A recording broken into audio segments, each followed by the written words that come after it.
الحمد لله والصلاة والسلام على رسول الله وعلى آله وصحبه أجمعين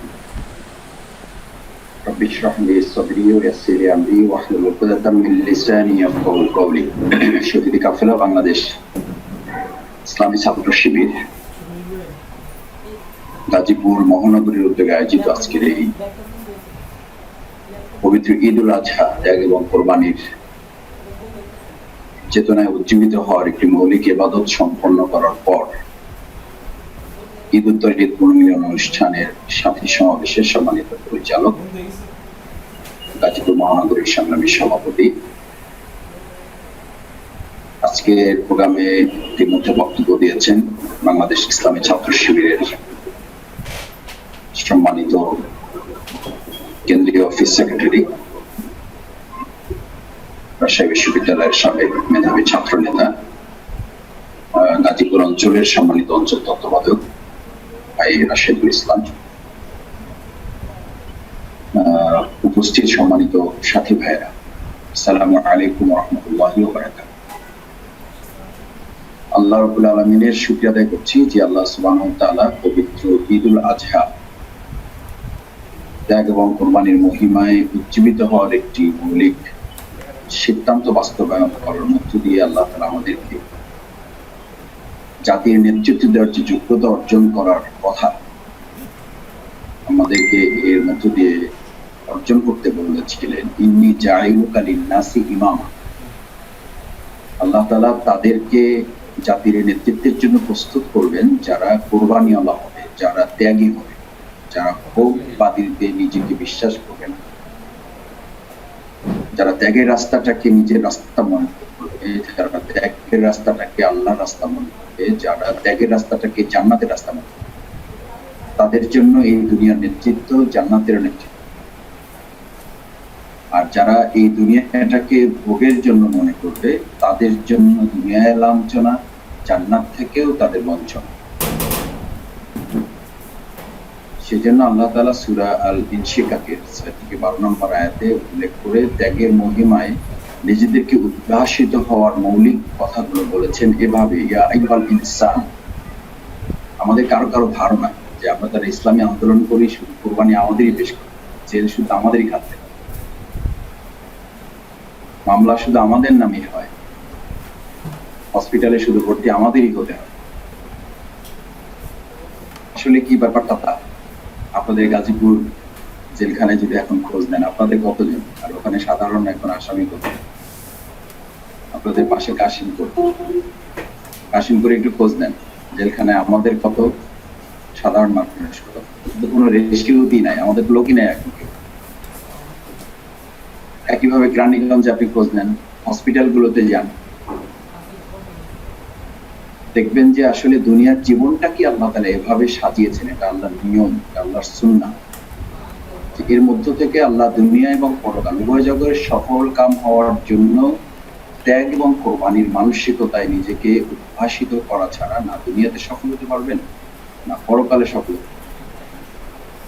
এখন কেউ শুধু দুনিয়ার জন্য ত্যাগ করে দুনিয়াতেই শেষ করে দিবে, আর কেউ পরকালের জন্যই ত্যাগ করবে, আল্লাহ তাআলা তাকে পরকালের জন্য জান্নাত নির্ধারণ করবেন দুনিয়াতেও।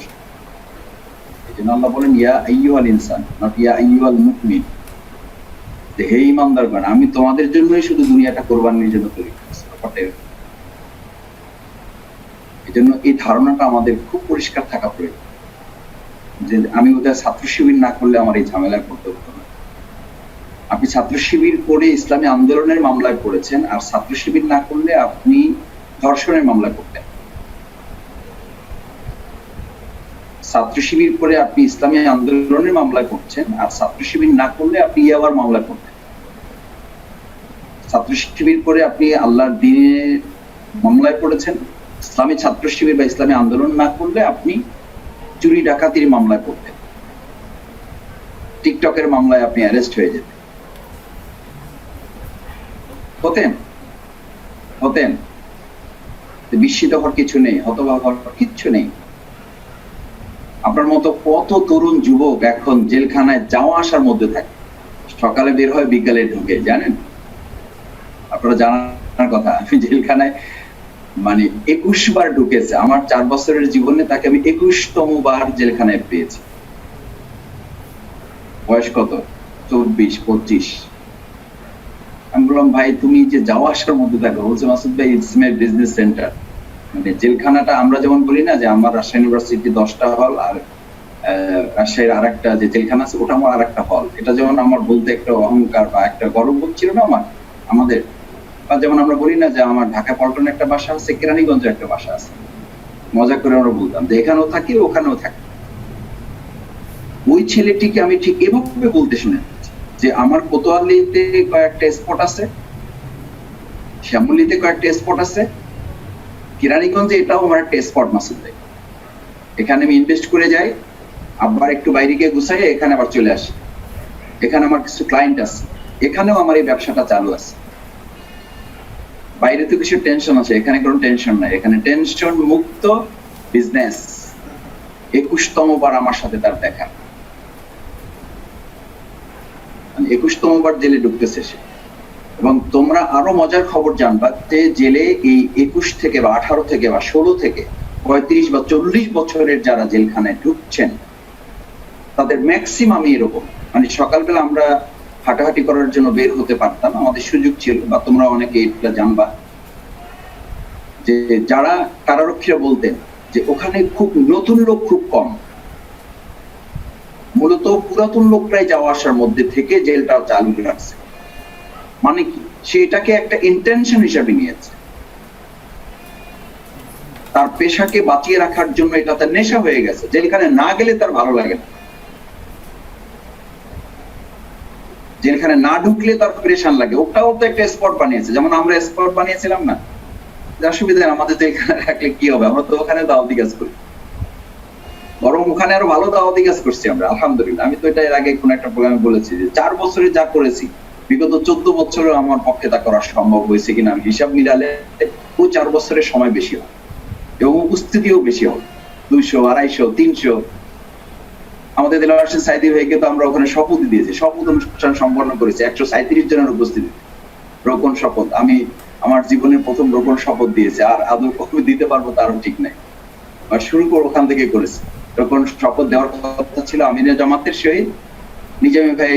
আমরা ওখানকার সিস্টেমে আমরা বোধহয় কভার করতে পারতাম, কিন্তু আমিরে জামাত এটা ওনার তো একটু মানে নিয়ম নীতি সম্পর্কে আমাদের যে অনেক বেশি উনি মুসলিম মানুষ, বললেন যে ঠিক আছে, ঢাকা থেকে আমাকে বলেছে, তা আমি তো তোমাকে দায়িত্ব দিয়েছি, তুমি আমার প্রতিনিধি হিসাবে শপথ দিয়ে দাও। দিল আলহামদুলিল্লাহ, আমার জেল জীবনে এটা সবচেয়ে বড় অর্জন আলহামদুলিল্লাহ, যে আল্লাহ তাআলা আমাকে শপথ নেওয়ারও তৌফিক দিয়েছেন, ছাত্র সংগঠনের শপথ দেওয়ারও সুযোগ দিয়েছেন, আমার বৃহত্তর আন্দোলনে এই অবস্থাতে মানে একটা সংকটকালীন মুহূর্তে আল্লাহ তাআলা এরকম একটা গুরুত্বপূর্ণ কাজ, তাও শহীদ আমিরে জামাতের নির্দেশ বাস্তবায়নে তৌফিক দিয়েছে।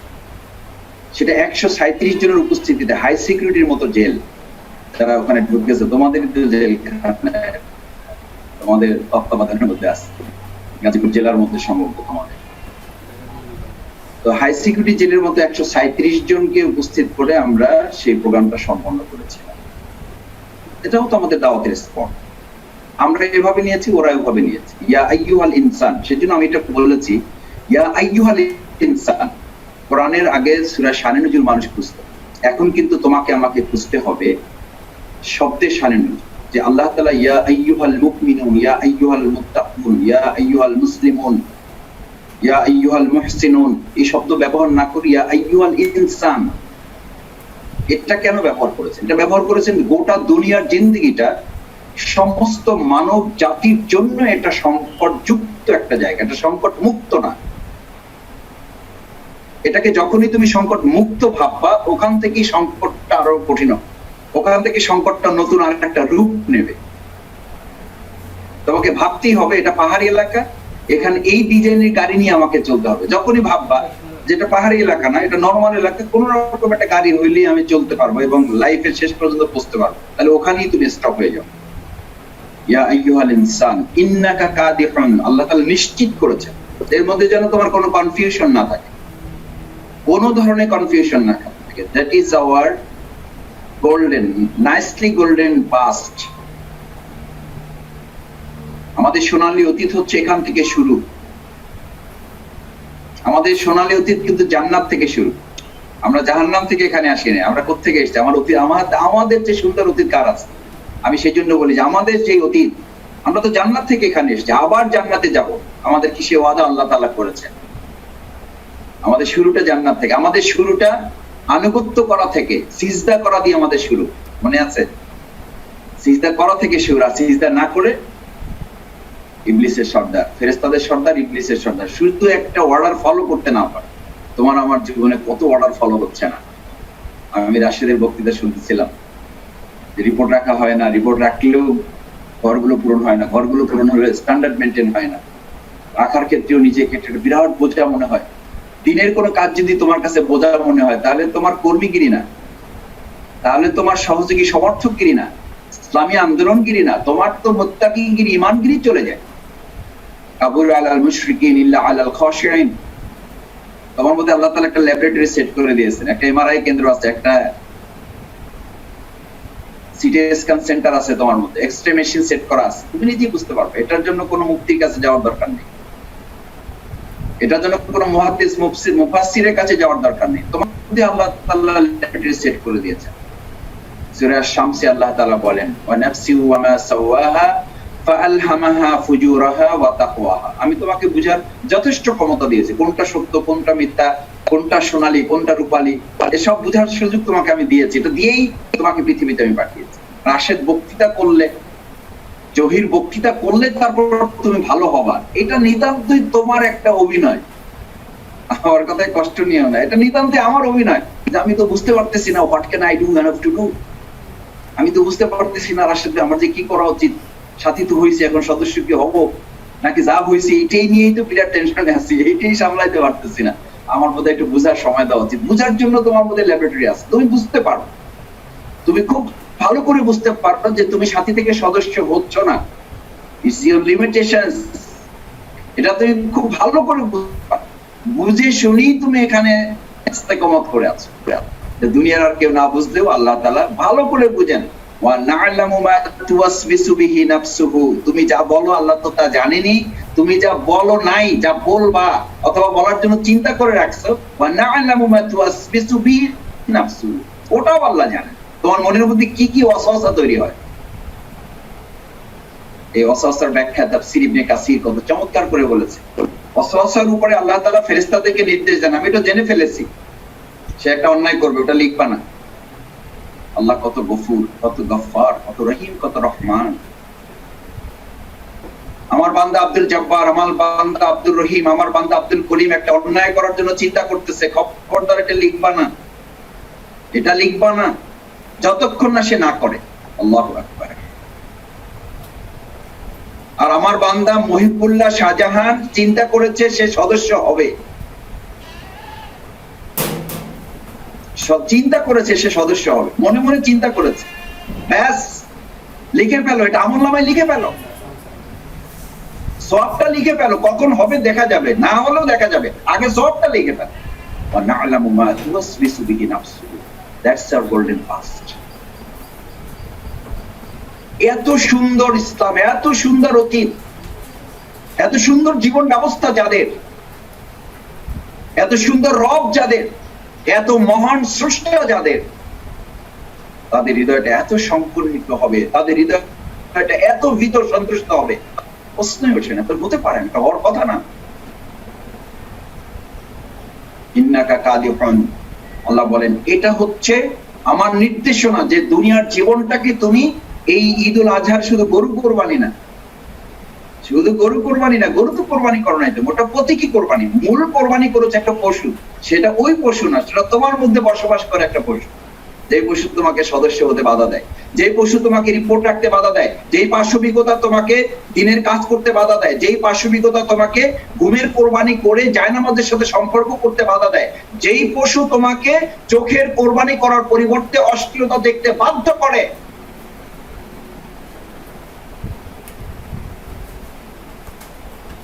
তোমার সত্তার মধ্যে দুটো স্ট্রং সত্তা বিরাজমান, অ্যানিমালিটি, মরালিটি। তুমি অ্যানিমালিটিটাকে জবাই করেছো, এই কোরবানি করার জন্য 21টা পাথর মারতে হয়েছে। কয়েকটা পাথর? 21টা পাথর মারতে হয়েছে শয়তানের বিরুদ্ধে। এখন তো আমরা পাথরের উপরে মারি, আর তখন তো পাথরের উপরে মারতে হয়নি। ইসলামী আন্দোলন করার জন্য কে কে কোরবানি করতে গিয়ে 21টা পাথর পকেটে নিয়ে আজকে সাথী সমাবেশে যোগ দিয়েছে? দেখি কার কার পকেটে 21টা পাথর আছে। প্রফেসর মরু নাজির আহমেদ ভাই আমাদের এক সাথী সমাবেশে জিজ্ঞেস করেছিলেন, প্রত্যেকে পকেটে হাত দাও। এরকম কোরবানির পরে একটা আলোচনা, ইঞ্জিনিয়ার্স ইনস্টিটিউশন, প্রত্যেকে পকেটে হাত দাও। দেখি তো কার কার পকেটে। ইসমাইল, হাজের আলাইহিস সালাম, ইব্রাহিম আলাইহিস সালাম শয়তানকে মোকাবেলা করার একটা কোরবানি পেশ করতে গিয়ে 21টা পাথরের প্রস্তুতি নিয়েছেন এবং প্রত্যেকটা পাথর তারা নিক্ষেপ করেছেন। তোমরা দিনের পথে কোরবানি করার জন্য এরকম 21টা পাথর পকেটে নিয়ে আল্লাহর জমিন, আল্লাহর দ্বীন প্রতিষ্ঠা করার জন্য কে কে প্রস্তুতি আছে? দেখি পকেটে হাত দাও।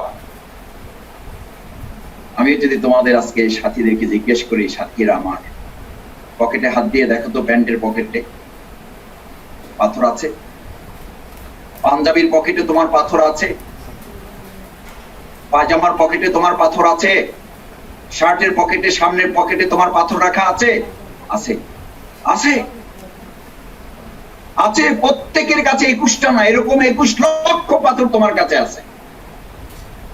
সে পাথর সংগ্রহের বক্তব্যই ঈদুল আজহার মধ্যে দেওয়া হয়েছে। আসলামতু লিরাব্বিল আলামিন, আমি পাথর নিক্ষেপ করার মধ্যে আপনার কাছে কমপ্লিট সারেন্ডার করার জন্য আমার ইচ্ছার কোরবানি করেছি। আমার ইচ্ছা বলতে আর কিছু নাই। কিসের আমার ইচ্ছা? গোলামের আবার, দাসের আবার, চাকরের আবার কিসের ইচ্ছা অনিচ্ছা? কিসের ইচ্ছা অনিচ্ছা? বলে যে ভাই সদস্য হব, বুঝতে তো পারেন না মাসুদ ভাই, আপনাদের সেই শিবির আর এখনকার শিবির, সেই চাপে আসি। মনে করলাম করোনা সংকট আসছে, একটু নিরিবিলি থাকবো। সেই জুম যে কে আবিষ্কার করছে, এই ব্যাটারে যদি পাইতাম, জুম যে আবিষ্কার করছে সেই ব্যাটারে যদি পাইতাম, আমার পরিবারের লোকেরা মাঝে মধ্যে আমার জিজ্ঞেস করে যাচ্ছে জুম আবিষ্কার কে করছে বলে তো। আগে তো ভালো ছিল, মাঝে মধ্যে বাইরে প্রোগ্রাম করতেন, ঘরে এসে নিরিবিলি থাকতেন। এখন তো ঘরেই থাকেন, দরজাটা বন্ধই থাকে। জুম যে কে আবিষ্কার করছে? জুমের তো কোনো সমস্যা। জুম আবিষ্কার করছেন আল্লাহ তাআলা বহু আগে। শবে মিরাজের সময় জুম আবিষ্কৃত হয়েছে। তথ্য প্রযুক্তি আজকের তৈরি, আল্লাহ তাআলা সেই সময় জুম ব্যবহার করেছেন। আধুনিক তথ্য প্রযুক্তি ব্যবহার করে রাসূল করিম সাল্লাল্লাহু আলাইহি ওয়াসাল্লাম সেই সময়ের প্রতিপক্ষের জবাব দিতে এই আধুনিক তথ্য প্রযুক্তি ব্যবহার শুরু করেছেন। এক সময় তোমাদের কাছে মনে হতো মা ইয়ালফিযু মিন কাওলিন ইল্লা লাদাইহি রাকীবুন আতীদ। একটা সময় তোমাদের কাছে ব্যাখ্যা ছিল কি? কথা বের হয় তারপর রেকর্ড হয়, তাই তো? কথা বের হয় তারপরে সেটা রেকর্ড হয়। আর এখন আধুনিক তথ্য প্রযুক্তির এই ব্যাখ্যা মিথ্যা প্রমাণিত হয়ে কোরআনের ব্যাখ্যা সত্য প্রমাণিত হয়েছে। কোরআনের ব্যাখ্যা কি? কোরআনের ব্যাখ্যা হচ্ছে আগে রেকর্ড হয় তারপরে কথা বের হয়। এখন তা বিশ্বাস করে মানুষ। ফোনালাপ ফাঁস, ওসি প্রদীপের ফোনালাপ ফাঁস, শাহেদ করিমের বাটপার, শাহেদ করিমের ফোনালাপ ফাঁস, ডাক্তার সাবরিনার ফোনালাপ ফাঁস, সব ফাঁস। সর্বোচ্চ সুরক্ষা মেনটেন করে কিন্তু ফোন করেছেন যে স্যার আমি এখন অফলাইনে কথা বলবো না, আমি হোয়াটসঅ্যাপে সেই হোয়াটসঅ্যাপে কথা বের গেছে। সর্বোচ্চ মেনটেন করার পর, কারণ আল্লাহ বলেন ইয়ালফিযু মিন কাওলিন ইল্লা লাদাইহি রাকীবুন আতীদ। তোমার ভাবার কোনো কারণ নেই যে তোমার কাজ, তোমার কথা শুধু জহির ভাই দেখেন, কোনো কারণ নাই।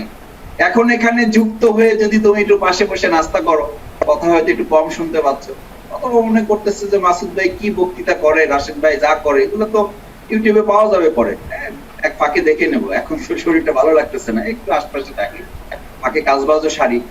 তথ্য প্রযুক্তির প্রোগ্রামে তো এটা একটা সুবিধা আছে, প্রোগ্রামও চালানো যায়, আবার দুনিয়ার সব কাজ সারা হয়ে যায়। ধরো আমি যদি এই কাজ করি, এখন জহির ভাইয়ের ক্ষমতা নাই যে সে এটা, এই এখানে 131টি আইডি আছে, এর সাথে আরো অনেক ভাইয়েরা যুক্ত আছে, এই ভাইদেরকে পর্যবেক্ষণ করা জহির ভাই, রাশেদ ভাই, আমার বাপেরও ক্ষমতা নাই, ক্ষমতা নাই। কিন্তু তোমাকে যদি এই অনুভূতি জাগ্রত রাখো,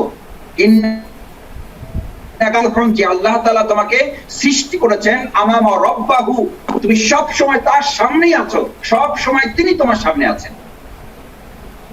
তোমার কত বড় সাহস যে তুমি ডুয়েল রোল প্লে করো, তুমি একই সাথে প্রোগ্রামও করো, একই সাথে দুনিয়ার কাজও সব ছেড়ে ফেলো। আল মুমিনু কুল্লু আমালে ইবাদা, আমাদের তো এটা সোনালী অতীত। মুমিনরা যা করবে আল্লাহর সন্তুষ্টির উদ্দেশ্যে প্রত্যেকটা তার ইবাদতের জন্য। এখন তো তুমি প্রোগ্রামে নাই, এখন তো তুমি ইবাদতে আছো। আল মুমিনু কুল্লু আমালে ইবাদা, এটা তোমার ইবাদত। ইবাদতে থাকলে নামাজও পড়ে আর মানুষ মুরগিও তাড়ায়। আচ্ছা, এক সময় গ্রামে ছিল, আমার ফুফু মারা গেছেন, আল্লাহ তাআলা জান্নাত নসিব করুন। সেই আবেগের যুগে আমরা তখন ছোট, কত ছোট, 8 বছর 7 বছর 8 বছর 9 বছর দেখতাম। তো ওগুলো তখন মনে আছে কিছু জিনিস, আপনাদের এগুলো মনে থাকার কথা। তো নামাজও পড়তেছে, হাতের কাছে একটা ঝাড়ুও রাখতো, দরজা খোলা থাকতো, নামাজও চলতো, দরজা খোলা থাকতো, একটা মুরগি ঘরে ঢুকতে পারবে, প্রশ্নই ওঠে না। আমরা বলতাম ফুপু নামাজও পড়বে আর মুরগি ঘরে ঢুকবে, এটা অসম্ভব, এটা অসম্ভব। এটা তাদের এইরকম ছিল, এর মধ্যে তাদের আন্তরিকতাও ছিল, দরদও ছিল। আমামা রব্বাহু, তোমাকে কেউ দেখেন না, কেউ দেখেন না তোমাকে, কিন্তু তোমার রব তোমাকে দেখেন। এই অনুভূতি যদি তোমার মধ্যে জাগ্রত না থাকে, তাহলে দুনিয়ার কেউ তোমাকে পাহারাদারি করে তোমাকে রক্ষা করতে পারবে না। নোবডি ক্যান হিয়ার, কেউ না। এবং সেখান থেকে আমার ধ্বংস শুরু, যে আমাকে দুনিয়ার মানুষ পাহারাদারি করে রক্ষা করবে, আমাকে জহির ভাই এগিয়ে দিবে, আমার সেক্রেটারি আমাকে রক্ষা করবে, আমার সদস্য আমাকে রক্ষা করবে। সেখান থেকে একজন মানুষের ধ্বংস শুরু। রাসূল করিম সাল্লাল্লাহু আলাইহি ওয়াসাল্লাম হিজরতের জন্য যখন বের হয়েছেন, তাদেরকে দেখতেছে উপর থেকে যারা, তারা দেখবে, আর যিনি দেখতে পাচ্ছেন না হযরত আবু বকর সিদ্দিক রাদিয়াল্লাহু তাআলা। দেখো আমাদের সোনালী অতীতগুলো কত সুন্দর। আবু বকর রাদিয়াল্লাহু তাআলা উপরের প্রতিপক্ষ যারা পাগল পারা হয়ে রাসূল সাল্লাল্লাহু আলাইহি ওয়াসাল্লামকে খুঁজছেন, দেখলেই তাকে গ্রেফতার করা হবে না, দেখলেই তাকে রিমান্ডে নেওয়া হবে না, শুধু একটা মামলা দেওয়া হবে না, দেখলেই তার বডি থেকে তার মস্তকটা, তার মাথাটা আলাদা করে ফেলা হবে। এই নেশায় উন্মুক্ত হয়ে যারা খুঁজে বেড়াচ্ছেন, জাস্ট নিচের দিকে তাকালে দেখতে পাবে। শেষ সময় রাসূল করিম সাল্লাল্লাহু আলাইহি ওয়াসাল্লাম আবু বকর রাদিয়াল্লাহু তাআলা আনহুকে কি বলেছিলেন, কি বলেছিলেন, কি অতীত আমাদের, কি সুন্দর কথা বলেছিলেন। এই কথাটাকে তোমরা বাংলায় কিভাবে নাও, আর আমি আমার জায়গায় থেকে আমি কিভাবে গ্রহণ করার চেষ্টা করি, তুমি তোমার জায়গায় কিভাবে গ্রহণ করবা। That is your message. লা তাহজান ইন্নাল্লাহা মা'ানা, এই তো এতটুকু কথা। আমরা কি বলি, ভয় করো না, আল্লাহ আপনার সাথে আছেন। ইসলামিক স্কলাররা এখন এটাকে এত সুন্দর করে বলেন, এত সুন্দর করে বলেন, তোমার ঈমানের চেতনায় বেড়ে যাবে, তোমার জজবায় বেড়ে যাবে, তোমার তাকওয়াগিরি বেড়ে যাবে, তোমার দুনিয়ার সমস্ত ভয় তোমার থেকে বিদায় নিতে বাধ্য। আল্লাহ রাসূল সাল্লাল্লাহু আলাইহি ওয়াসাল্লাম তাকে স্মরণ করিয়ে দিয়ে বললেন, লা তাহজান ইন্নাল্লাহা মা'ানা, আমাদেরকে যারা দেখতে পাচ্ছে আর যিনি আমাদেরকে দেখতে পাচ্ছেন। তুমি কি মনে করেছো আমরা এখানে দুইজন? তুমি তো শুধু আমাদের দুইজন দেখতে পাও, উপরের লোকদেরকে দেখতে পাও, কিন্তু তুমি যাকে দেখতে পাও না, তিনি সব দেখতে পাচ্ছেন, তিনি সব দেখতে পাচ্ছেন এবং তিনি সবকিছু রেকর্ড করছেন, তিনি সবকিছু সংরক্ষণ করছেন। তিনি আমাদের তৃতীয়, যাকে আমরা দেখি না, তিনি আমাদের সবচেয়ে বড় শক্তি। তুমি যাকে দেখতে পাও না, তিনি তোমার সবচেয়ে বড় শক্তি যদি না হয়, এখন তোমাকে অন্যায় থেকে, অশ্লীলতা থেকে বাঁচার জন্য সবচেয়ে বড় শক্তি যদি না হয়, তাহলে তুমি এটাও ভালো করে মনে রাখো, এটাও ভালো করে মনে রাখো, বিপদের মুহূর্তে তাকে যখন শক্তিশালী করে পেতে চাইবে, তাকে কিন্তু তুমি শক্তিশালী করে পাবে না। 3 যুবকের গুহা থেকে আটকে যাওয়ার পর বের হওয়ার কাহিনী নিশ্চয়ই তোমার মনে আছে, নিশ্চয়ই মনে আছে। তারা 3টি ঘটনার উল্লেখ করেছিল। 3টি ঘটনার মৌলিকত্ব কি ছিল? আমি সেই লম্বা ঘটনায় যাব না, এই জন্য যে এটার পরে আরেকটা প্রোগ্রাম আছে, আজকে খুব লম্বা কথা বলবো না। 3টি ঘটনার মৌলিকত্ব কি ছিল? একটাই মেসেজ ছিল 3টি ঘটনায়। আল্লাহ এই দৃশ্য দুনিয়ার আর কেউ দেখতেছিল না, এই ঘটনা দুনিয়ার আর কেউ জানতে পারতেছিল না, শুধুমাত্র তোমার সন্তুষ্টির জন্যই আমি এটা করেছি, আর কেউ জানে না, কেউ দেখে না এটা। কেউ আমাকে আটকাতে পারতো না এখান থেকে। শুধু তোমার নির্দেশ, তোমার সন্তুষ্টি, তোমার ইচ্ছাকে বাস্তবায়ন করার জন্য আমি আমার সমস্ত নফসানি আজকে কোরবানি করে আমি এই কাজটা করেছি, আমাকে এই বিপদ থেকে বাঁচান। আল্লাহ তাআলা খুশি হয়ে পুরো পাথরটাই তো সরিয়ে দিয়েছিল। কেন? কেন বলতো? সে সময় তারা আল্লাহকে শক্তিশালী ভাবে নিজেদের সামনে উপস্থাপন করেছেন, আর আল্লাহ এবার বিপদ উদ্ধার করার জন্য তাদের সামনে আল্লাহ নিজে উপস্থিত হয়ে তাদের পাথরকে সরিয়ে দিয়েছে। সেজন্য সূরা বাকারার গুরুত্বপূর্ণ মেসেজ হচ্ছে উজিবু দাওয়াতা দাঈজা দাআন ফালইস্তাজিবু লি ওয়াল ইউমিনু বি। তোমার ডাকে আল্লাহ সাড়া দিবেন, এটা কন্ডিশন, কিন্তু তোমাকেও আল্লাহর ডাকে সাড়া দিতে হবে, তাহলে আল্লাহ তোমার ডাকে সাড়া দিবেন। সৈয়দ বদিউজ্জামান নুরসি রাহিমাহুল্লাহ, আল্লাহু আকবার। We have nicely glorious past. কত সুন্দর অতীত আমাদের। তুমি তো কত মিছিল করছো, মিটিং করছো, শিবির করো, ইসলামী আন্দোলনের দায়িত্ব আছে তোমার, ওয়ার্ড সভাপতি, উপশাখা সভাপতি, তারপরে কত কিছু তোমার আছে, আমার আছে। আর উনি দুটো কাজ করেছিলেন মাত্র, দুটো কাজ করেছিলেন। একটা মাদ্রাসাতুল জোহরা, শুধু একটা মাদ্রাসা বানিয়েছিলেন। রিসালায়ে নূর নামে একটা পত্রিকা বের করেছিলেন তরজমায়ে কোরআন এর জন্য। রিসালায়ে নূর একটা পত্রিকা চালাতেন। এটার উপরে ভিত্তি করে তার ফাঁসির রায় হয়ে গেছে, তাও আবার দুনিয়ার এই সাধারণ আদালতে না, মার্শাল কোর্টে, সেনাবাহিনীর আদালতে। কোনো তথ্য প্রমাণ দরকার নেই, কোনো সাক্ষী সুবাদ দরকার নেই। যেমন এখন আমাদের সাক্ষী সুবাদের নামে অভিনয় করা হয়, তখন এই অভিনয় করে নাই, সরাসরি গ্রেফতার করে কোর্টে নিয়ে এসে জিজ্ঞেস করা হয়েছে যে আপনার এই পত্রিকা এবং আপনার এই মাদ্রাসা বন্ধ করতে হবে, এবং এটা যা করেছেন তার জন্য আপনাকে দেশদ্রোহিতার অভিযোগে আপনাকে ফাঁসির নির্দেশ। সি রাইট হ্যান্ড সাইড, ডান দিকে তাকান। সি রাইট হ্যান্ড সাইড, ডান দিকে তাকান, দেখা যায় কিছু? দেখা যায়? জানালা দিয়ে তাকান। বিচারালয় থেকে জানালা দিয়ে ডান দিকে তাকানোর নির্দেশ। বিচারপতি বললেন ডান দিকে তাকান, বলছে হ্যাঁ দেখতে পাচ্ছি 15টা লাশ ঝুলে আছে। 15টা লাশ ঝুলে আছে। বিচারপতির নেক্সট কোয়েশ্চেন ছিল you are the 16, you are the 16, আপনি 16তম। ওই 15তম লাশের পর আপনি 16তম। এবার আপনার জন্য একটা সহজ উপায় আছে, আপনি হয় 16তম জায়গায় স্থান নেবেন, না হলে আপনি আরামায়েশের বাড়িতে অবস্থান করবেন, আরামায়েশের বাড়িতে। কিন্তু সিদ্ধান্ত দিতে হবে আপনার এই রিসালায়ে নূর এবং মাদ্রাসাতুল জোহরার মতো কার্যক্রম থেকে আপনাকে ফিরে আসতে হবে। ইন্নাকা কাদিফুন, নিশ্চয়ই আমি তোমাকে কোরবানির জন্য, ত্যাগের জন্য, কষ্টের জন্য, নির্যাতনের জন্য, নিপীড়নের জন্য, মামলার জন্য, হামলার জন্য, এমনকি ফাঁসির মঞ্চে দাঁড়াবার জন্যই আমি তোমাকে পৃথিবীতে সৃষ্টি করেছি। এই জন্যই ইন্নাকা কাদিফুন, এটাই আমাদের অতীত।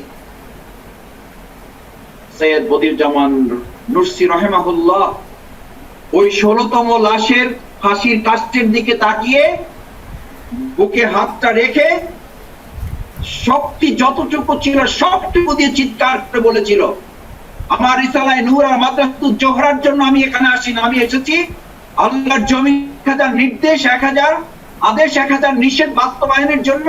যদি 1000 বার আমাকে জীবন দিতে হয়, আবার 1000 বার আমাকে ফাঁসির মঞ্চে দাঁড়াতে হয়, আমি 1000 বার ফাঁসির মঞ্চে দাঁড়াতে প্রস্তুত। তারপরে একবারের জন্য আমি এখান থেকে এক চুল পরিমাণে সরে দাঁড়াবো, এক চুল পরিমাণ। That is our nasty glorious past.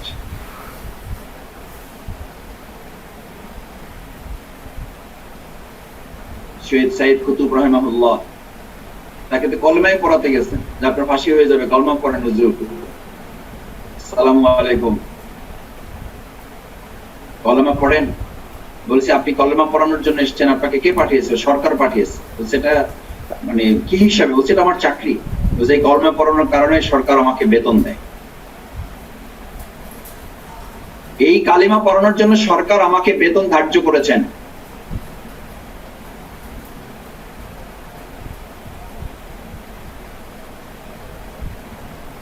শহীদ সাইদ কুতুব রাহিমাহুল্লাহ ওই অবস্থায় মৃদু হেসে দিলেন। মৃদু হেসে দিয়ে বললেন, হুজুর আপনি কলমা পড়ান যে সরকারের অধীনে, সেই সরকার কলেমা পড়ার কারণে আপনাকে টাকা দেয়, আর ওই একই কালিমা পড়ে বুঝে তার অর্থ বাস্তবায়ন করতে গিয়েই আজকে আমাকে ফাঁসির মঞ্চে দাঁড়াতে হচ্ছে। আপনার কলেমা পড়ানোর প্রয়োজন নাই, কলেমা আমি পড়ে নিয়েছি। আপনি জান আপনার কলেমার সাথে আমার কলেমার আকাশ এবং জমিন পার্থক্য, আকাশ এবং জমিন পার্থক্য। আপনি কলেমা পড়ার জন্য সরকারের কাছ থেকে বেতন পান, আর এই কলেমার জন্য আপনাকে ফাঁসির মঞ্চে আমাকে আজকে দাঁড়াতে হচ্ছে। ইন্নাকা কাদিহুন ইলা রাব্বিকা কাদহান, ইলা রাব্বিকা কাদহান। এটা রবের পথ, রবের পথটাই হচ্ছে এরকম। রবের পথটাই হচ্ছে ত্যাগ এবং কোরবানি, নির্যাতনের পথ। ঈদুল আজহা শুধু একদিন শেষ হয়ে যায় না। ঈদুল আজহা প্রতিনিয়ত, প্রতি মিনিট, প্রতি ঘন্টা, প্রতিদিন, প্রতি সপ্তাহ, প্রতি মাস, প্রতি বছর আপনার জীবনে চলমান। যদি তাই হয় তাহলেই কেবল আমাদের সোনালী অতীত ছিল, বর্তমান সোনালী হবে, ভবিষ্যৎ উজ্জ্বল একটা সোনালী আমাদের জন্য অপেক্ষা করছে। আমাদের সোনালী অতীত শুধু ওই পর্যন্ত থেমে থাকছে না, আমাদের সোনালী বর্তমান তৈরি হবে, আমাদের একটা উজ্জ্বল ভবিষ্যৎ তৈরি হবে। সেই উজ্জ্বল ভবিষ্যৎ তৈরি করার জন্যই আজকে এখানে সাথী ভাইদেরকে সিদ্ধান্ত নিতে হবে।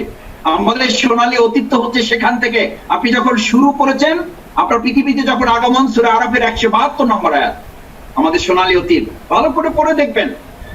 ইমাম জুন্নুন রাহিমাহুল্লাহ বলেন, আমি 172 নম্বর আয়াত যখন পড়ি তখন তো আমার সেই বায়াতের শপথের শব্দগুলো আমার কানে এখনো বাজে। 172 সূরা আরাফ। আমাদের এক দায়িত্বশীল ইনস্টিটিউশনে এক সাদী সমাবেশে আমাদেরকে ধরে ধরে জিজ্ঞেস করতেছিলেন, যেমন আমি যদি তোমাদের এখন এখানে গ্যালারি দিকে জিজ্ঞেস করি, সুলাইমান তোমার সাথী শপথ কবে? সালাম ভাই আপনার সাথী শপথ কবে? সুলাইমান কবির ভাই আপনার সাথী শপথ কবে? মাজহারুল ইসলাম ভাই আপনার সাথী শপথ কবে? একটা ডেট আপনারা বলবেন না? বলবেন, বলবেন না? বলবেন। নুরুল আমিন ভাই সাথী শপথ কবে? একটা ডেট বলবেন আপনি। জহিরকে যদি জিজ্ঞেস করি, জহির তোমার সদস্য শপথ কবে? একটা শপথের ডেট কিন্তু সে বলবে। এর একটা ডেটও ঠিক নাই, একটাও না, আমারটাও ঠিক নাই, তোমারটাও ঠিক নাই, এর কোনো ডেটই নাই। এগুলো তোমার সাথী শপথের ডেট প্রথমেই নির্ধারিত করা আছে। সূরা আরাফ 172 নম্বর আয়াত, ওয়া ইয আখাযা রাব্বুকা মিন বানি আদম, আমি যখন বনি আদমকে সৃষ্টি করেছি, বনি আদমকে যখন সৃষ্টি করেছি তখনই সিদ্ধান্ত দিয়েছি। ওয়া ইয আখাযা রাব্বুকা মিন বানি আদম মিন যুহুরিহিম যুররিয়াতাহুম ওয়া আশহাদাহুম আলা আনফুসিহিম, নট কালেক্টিভলি, অ্যাবসলিউটলি পার্সোনালি। সামষ্টিকভাবে জিজ্ঞেস করা হয় না যাতে দুই চারজন বাদ করে যেতে পারে। এমন না যে তুমি দুই একজন বাদ করে গেছো, তুমি এর মধ্যে ছিল না। এই সমাবেশে হাজার লক্ষ কোটি মানুষের সমাবেশ থেকে তুমি দুই চারজন বাদ করে গেছো, তোমার কাছ থেকে ওয়াদা নেওয়া হয় নাই। ব্যাপারটা এরকম না।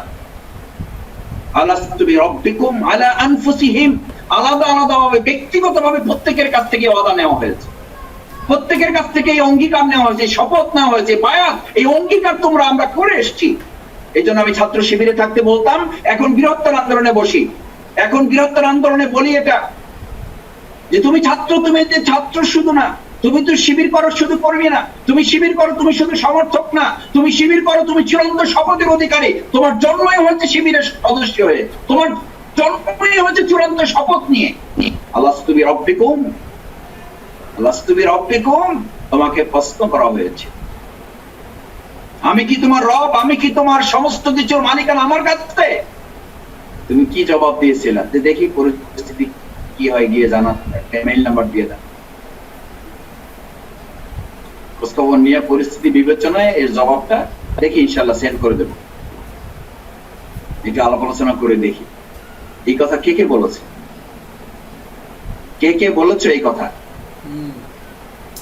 সাফ সাফ জবাব ছিল আলাস্তু বিরাব্বিকুম, স্পষ্ট জবাব ছিল কলু বালা, ইয়েস ইয়েস, আমি আপনার গোলাম। গোলামের আবার ইচ্ছা অনিচ্ছা কি? কলু বায়ানা, শপথ হয়েছে কিসের উপরে? কলু বায়ানা, কিসের উপরে শপথ হয়েছে? হাদিসে তার ব্যাখ্যা উল্লেখ করা হয়েছে। সাথী ভাইদের এই শুধু শপথ কি কোন কোন বাক্যের উপরে হয়েছে, এই বাক্য কয়েকটা উল্লেখ করে আমার কথা শেষ করতে চাই। That is the natural glorious past. এখান থেকে আমাদের অতীত শুরু। কিসের তোমার গত বছর, কিসের তোমার 10 বছর 15 বছর আগের কথা, কিসের তোমার 71 সাল, ডোন্ট বিলিভ দ্যাট। এসব 71 সাল আমরা মানি? মিশরের জীবনে কোন 71 সাল আছে? রাসূল সাল্লাল্লাহু আলাইহি ওয়াসাল্লামের জীবনে কোন 71 সাল ছিল? তাহলে তাদের জীবনে ফাঁসি এসেছে কেন? তাদের জীবনে জুতা রক্তে আটকে গিয়েছে কেন? তাদের জীবনে দান দান মোবারক শহীদ হতে হয়েছে কেন?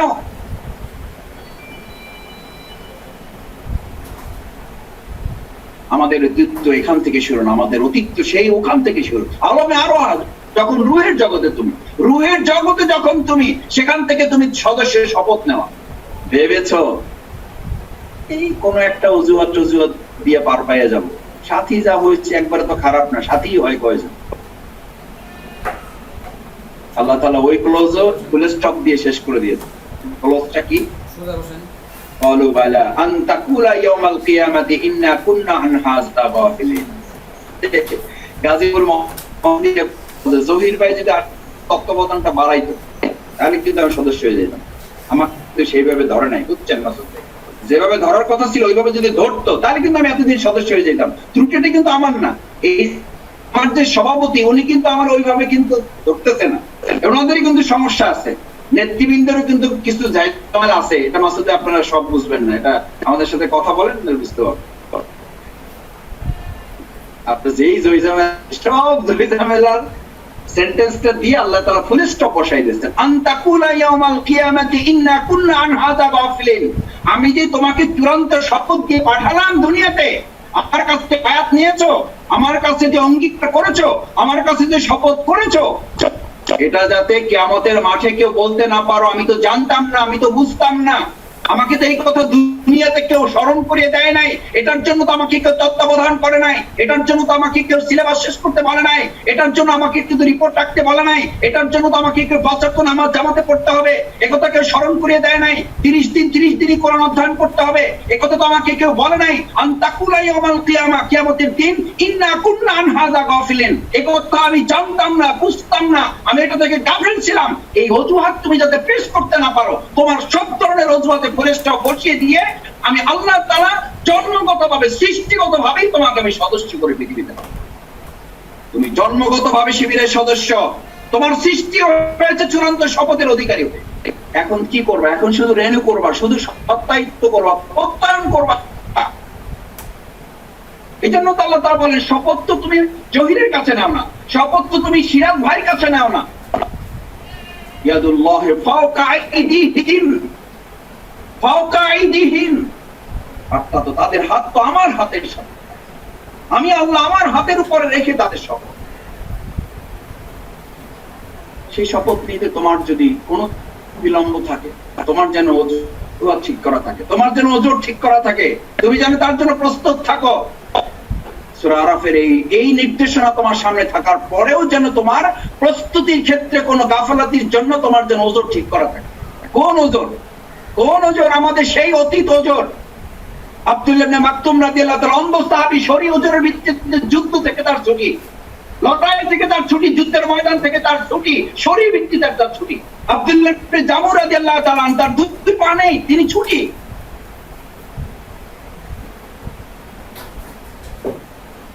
আমার 90 বছর বয়স, মাজুর, তোমরা তো এখন 30 এর উঠে হয়ে যাও। ভাই বহুত হয়েছে, আর কত বুঝেন না? 6 বছরের সভাপতি আমরা, তাহলে কেউ বলি যুবক মাজুর। আর কি যুবক মাজুর চেন? ওই ভাই এক শাখায় আছি 3 বছর ধরে, আর কত মাজুর হয়ে গেছে। 3 বছরের মাজুর, 25 বছরের মাজুর, 27 বছরের মাজুর হয়ে গেছে। আব্দুল্লাহ ইবনে জামুর 2 পা নেই। আম্মার ইবনে ইয়াসির 90 বছর বয়সে সিফিনের যুদ্ধে শহীদ। That is how nicely glorious past. এটা আমাদের অতীত। আব্দুল্লাহ ইবনে মাকতুম অন্ধ সাহাবী, যুদ্ধের ময়দানে কাদেসিয়ার যুদ্ধে শহীদ হয়েছেন, এটা আমাদের অতীত। কিসের অজুহাত তোমার? কিসের ওজোর আপত্তি তোমার? এই ওজোর আপত্তি দিয়ে তুমি জহিরকে বুঝাতে পারবা, তুমি রাশেদকে বুঝাতে পারবা, তুমি শফিকুল ইসলাম মাসুদকে বুঝাতে পারবা, তুমি ভাইকে বুঝাতে পারবা, তুমি সালাউদ্দিন আইয়ুবীকে বুঝাতে পারবা। কাল কিয়ামতের দিন তুমি কি যুক্তি পেশ করে কাকে বুঝাবা?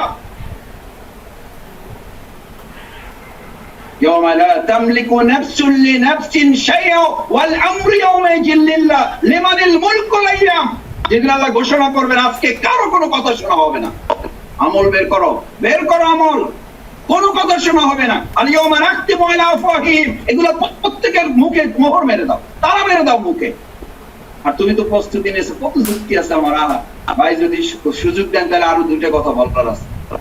মুখে বলে দুইটা কথা, আঙ্গুল তিনটা দেখাইতেছে। আমি বললাম ভাই দুইটা কথা বলতেছেন, আঙ্গুল যে তিনটা হয়েছে ভাই, পরে আরো দুইটা যোগ হইতে পারে, তো ওই জন্য এখানে একটা বললাম আর এখানে দুইটা দেখাই, যুক্তি আরো আছে। এবং যুক্তি পেশ করতে গিয়ে আলহামদুলিল্লাহ যুক্তি পেশ করতে গিয়ে আমার ব্রেন খুলে যায়। আল্লাহ কি খাস মেহেরবানি। আমি বললাম মেহেরবানি, এটা তোমার মেহেরবানি। এই যুক্তি করতে গিয়ে তো ব্রেন খুলে গেছিল ইবলিসের। আনা খায়রুম মিন, আমি তারে কেন সিজদা করবো, আমি ভালো। খলাকতানি মিন নার, আমার আপনি আগুন থেকে বানাইছেন। খলাকতাহু মিন তিন, তারে বানাইছেন মাটি দিয়ে। কত যুক্তি পেশ করেছিল। এই যুক্তির বদলে, এই অজুহাতের বদলে ফেরেশতাদের সর্দার থেকে ইবলিসের সর্দার হয়ে গেছে। আর তোমার আমার এরকম কত শানিত যুক্তি। হ্যাঁ ভাই, করোনাকালীন সময় মোবাইল নাই, নেট নাই, এই নাই সেই নাই, আর গোটা দুনিয়ার সব কাজ চলে নেটে, শুধু প্রোগ্রামের সময় আসলে ব্যাটারিতে চার্জ থাকে না। শুধু প্রোগ্রামের টাইম আসলে আমার নেট কেনার সময় থাকে না। তোমার এই সমস্ত, আমার এই সমস্ত দুর্বলতা দুনিয়ার কেউ জানে না। আল্লাহ জানেন, আল্লাহ দেখবেন এগুলো, আল্লাহ দেখছেন, এগুলো রেকর্ড করা হচ্ছে।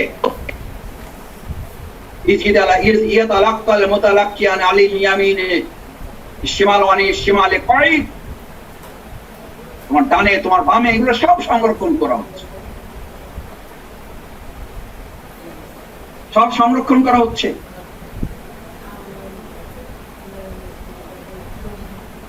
কি শপথ নিয়ে এসছো তুমি? সেই শপথের চারটা কথা তোমাকে বলে শেষ করে দিচ্ছি।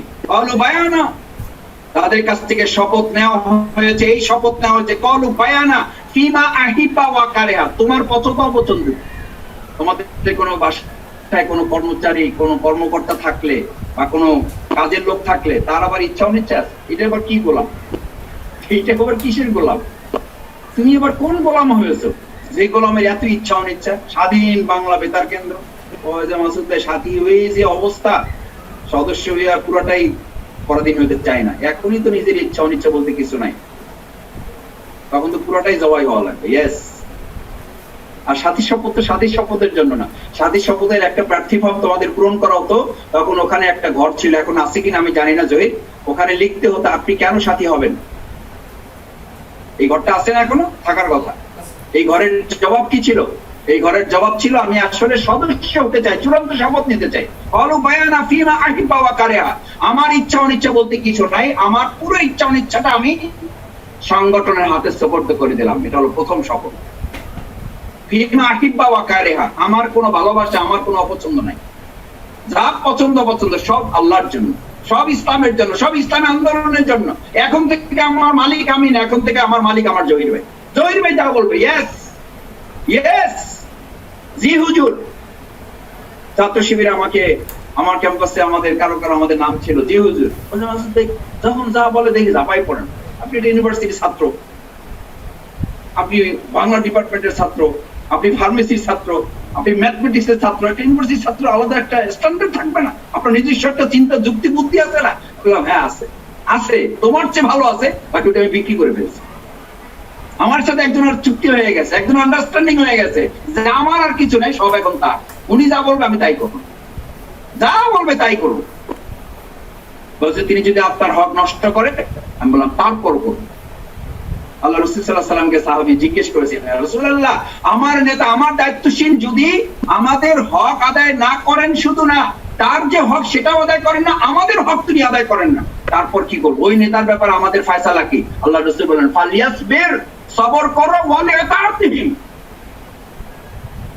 তাদের আনুগত্য। সে তার হক নষ্ট করে, শুধু তোমার হক নষ্ট করে, তবু আনুগত্য থেকে তোমার বের হওয়ার সুযোগ নেই। এটার নাম ফিমা আহিবা করে, আনুগত্যের চূড়ান্ত পরাকাষ্ঠা। ফিল উসরি ওয়াল ইউসর, এই শপথ বাস্তবায়ন করতে গিয়ে যে শপথ তুমি নিয়ে আসছো আরাফে 172 নম্বর আয়াতে, এটা বাস্তবায়ন করতে গিয়ে যদি করোনা সংকট না, তার চেয়েও কোনো পরিস্থিতি তৈরি হয়, সেই অবস্থাতেও তুমি আল্লাহর দ্বীন বাস্তবায়নের জন্য পেরেশান থাকবা। এটার নাম বায়াত। এই বায়াত তুমি নিয়ে এসছো, এখন এটা শুধু রেনু করবা। এখন তুমি শুধু রেনু করবা। ইয়া আইয়ুহাল্লাযীনা আমানু আমিনু, হে ইমানদারগণ আবার ঈমান আনো। ওইরকম আমরা বলি হে বায়াত করা লোক আবার বায়াত গ্রহণ করো, একটু দুর্বল হয়ে গেছে আবার করো।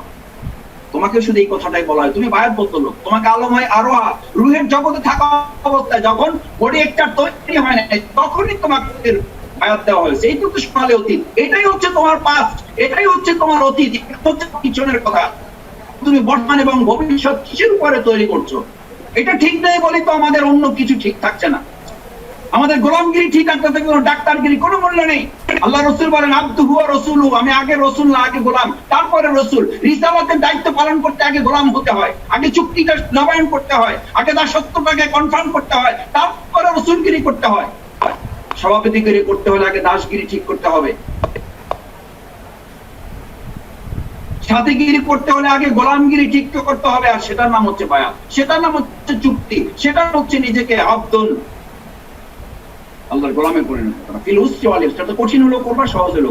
ফিল ইউহয়ি ওয়া ইউমীত, জীবন মৃত্যুর সন্ধিক্ষণ যদি এর মাঝে চলে আসে তারপরে কোবরা। ইমাম ইবনুল কাইয়িম রাহিমাহুল্লাহ এই আয়াতের ব্যাখ্যায় উনি উল্লেখ করেন, ইমাম ইবনুল কাইয়িম রাহিমাহুল্লাহ এই আয়াতের দাবি বাস্তবায়ন করতে গিয়ে যদি গোটা পৃথিবীর রক্তচক্ষুগুলো তোমার দিকে তাকিয়ে না থাকে, এই আয়াতের দাবি বাস্তবায়ন করতে গিয়ে পৃথিবীর সমস্ত বন্দুকের নলগুলো যদি তোমার দিকে তাক করা না থাকে, পৃথিবীর সমস্ত বুলেটের নামে যদি তোমার শফিকুল ইসলাম মাসুদের নাম লেখা না থাকে, পৃথিবীর প্রত্যেকটা বুলেটে যদি তোমার নাম লেখা না থাকে, পৃথিবীর সমস্ত জেলখানার দরজাগুলো যদি তোমার জন্য মুক্ত না থাকে, পৃথিবীর সমস্ত জেলখানার ফাঁসির মঞ্চগুলো যদি তোমার জন্য প্রস্তুত না থাকে, তুমি বায়াতের সামান্য দাবি পূরণ করেছো এটা তুমি দাবি করতে পারো না। সূরাতের ওই সামান্য বায়াতের দাবি কেউ পূরণ করলে পৃথিবীর সমস্ত তোমার জন্য প্রস্তুত থাকবে, পৃথিবীর সমস্ত জেলখানা দরজাগুলো তোমার জন্য মুক্ত থাকবে, পৃথিবীর সমস্ত বন্দুকের নলগুলো তোমার বুকের দিকে তাক করা থাকবে, পৃথিবীর সমস্ত বুলেটে তোমার নাম লেখা থাকবে, পৃথিবীর সমস্ত জালিমের রক্তচক্ষুগুলো তোমার দিকে তাকিয়ে থাকবে। তারপরে তুমি বলবা বলু বালা ইয়েস জহির ভাই আমি সদস্য হতে চাই, কি করতে হবে বলেন? ইয়েস, আমার তো সদস্য সম্পদ দেওয়া আছে, আমি শুধু রেনু করব।